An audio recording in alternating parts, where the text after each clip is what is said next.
nasta'inu wa nastaghfiruhu wa na'udzu billahi min syururi anfusina wa min sayyiati a'malina man yahdihillahu fala mudhillalah fala mudhillu fala hadiyalah asyhadu an la ilaha illallah wa asyhadu anna muhammadan abduhu wa rasuluh.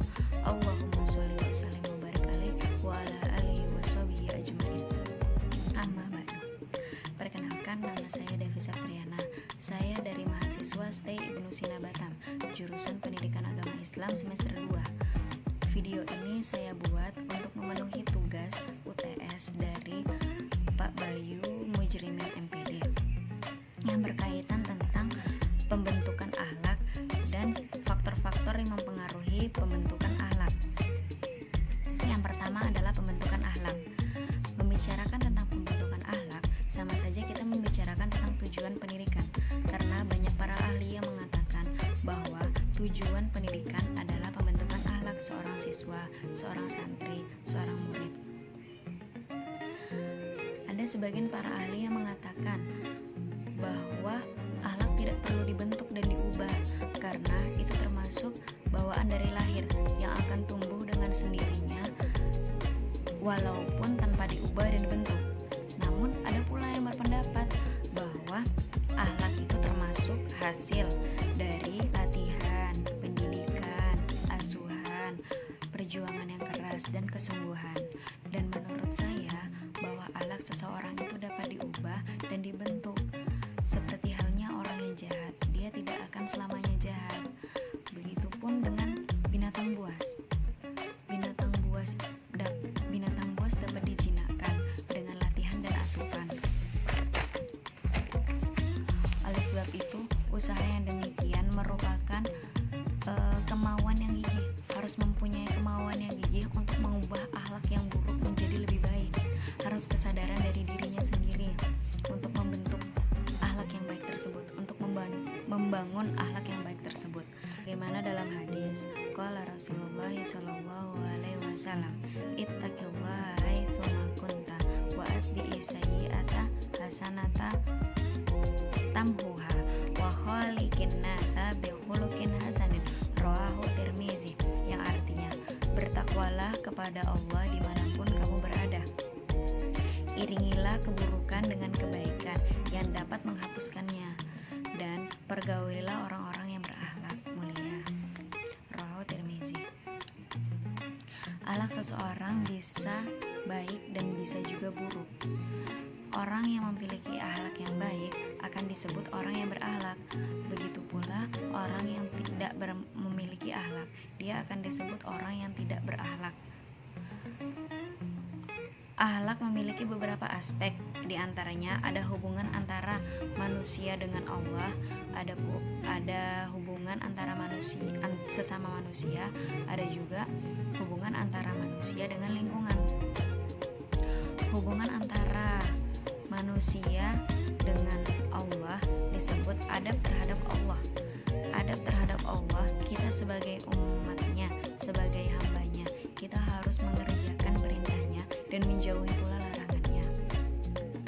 Dan akhlak terhadap manusia, kita sebagai manusia termasuk manusia sosial yang membutuhkan satu sama lain, tidak bisa hidup sendiri. Kita saling membutuhkan satu sama lainnya. Dan akhlak terhadap lingkungan, ada yang benda mati, ada pula yang hidup. Yang hidup itu seperti manusia, seperti hewan dengan tumbuhan. Itu juga ada adabnya, bagaimana kita beradab kepada mereka. Begitu juga benda mati, kita harus memiliki adab dengan benda-benda yang mati ataupun yang hidup itu. Pembentukan akhlak sebenarnya tidak ada. Pembentukan akhlak sebenarnya sudah ada sejak zaman Rasulullah, dengan bukti bahwa Allah memerintahkan kepada Rasul yang paling utama dan yang paling awal dan yang paling pertama adalah pembentukan akhlak umat-umatnya. Jadi Rasulullah memiliki tugas yang utama dan yang paling utama untuk merubah akhlak yang buruk di zaman dahulu ke akhlak yang lebih baik, yang diridhoi oleh Allah. Yang kedua adalah faktor-faktor yang mempengaruhi pembentukan akhlak. Faktor-faktor yang mempengaruhi pembentukan akhlak terbagi menjadi 3. Yang pertama, aliran nativisme, empirisme, dan konvergensi. Yang pertama, menurut aliran nativisme, bahwa faktor yang paling berpengaruh terhadap diri seseorang adalah faktor dari dalam, yaitu seperti kecenderungan, bakat, akal, dan sifat. Apabila seseorang sudah memiliki bawaan yang baik, maka orang tersebut baik.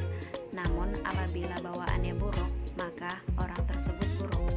Yang kedua adalah menurut aliran empirisme, bahwa faktor yang paling berpengaruh terhadap diri seseorang adalah faktor dari luar, yaitu lingkungan sosial, bimbingan, pendidikan, dan pendidikan yang diberikan. Dan apabila pendidikan dan binaan yang diberikan kepada anak baik, maka baiklah anak tersebut. Namun apabila pendidikan dan bimbingan kepada anak buruk, maka buruk pula anak tersebut. Yang ketiga adalah menurut aliran konvergensi, lebih sesuai dengan ajaran Islam yang terdapat dalam surat An-Nahl ayat 78 yang berbunyi, A'udzubillahi minasyaitonirrajim, Bismillahirrahmanirrahim. Wallahu akhrajakum min butuni ummahatikum la ta'lamuna syai'aw wa ja'ala lakum sam'a wal absara wal af'idata la'allakum tashkurun. Yang artinya, dan Allah telah mengeluarkan kamu dari perut ibumu dalam keadaan tidak mengetahui sesuatu, dan Allah memberi kamu pendengaran, penglihatan, dan hati agar kamu bersyukur.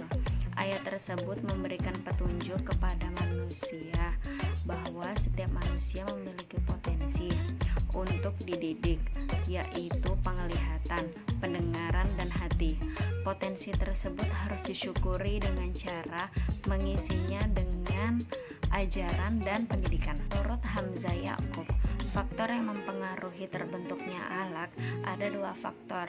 Yang pertama adalah intren, yang kedua adalah ekstren. Yang pertama adalah intren, yaitu faktor yang datang dari diri sendiri, yaitu fitrah yang suci, bakat bawaan sejak lahir, diantaranya yaitu nurani, kebaikan, keburukan, kebiasaan, keinginan dan kemauan yang keras, dan yang terakhir adalah hati nurani. Selanjutnya adalah ekstren, yaitu faktor yang datang dari luar yang mempengaruhi perbuatan manusia, diantaranya lingkungan, pengaruh keluarga, pengaruh sekolah, dan yang terakhir pendidikan masyarakat. Mungkin hanya sekian yang bisa saya sampaikan dari materi pembentukan akhlak dan faktor-faktor yang mempengaruhi pembentukan akhlak. Semoga bermanfaat buat kalian semua. Wa atlubu afa ala jami'il akhta wal khuflah. Assalamualaikum warahmatullahi wabarakatuh.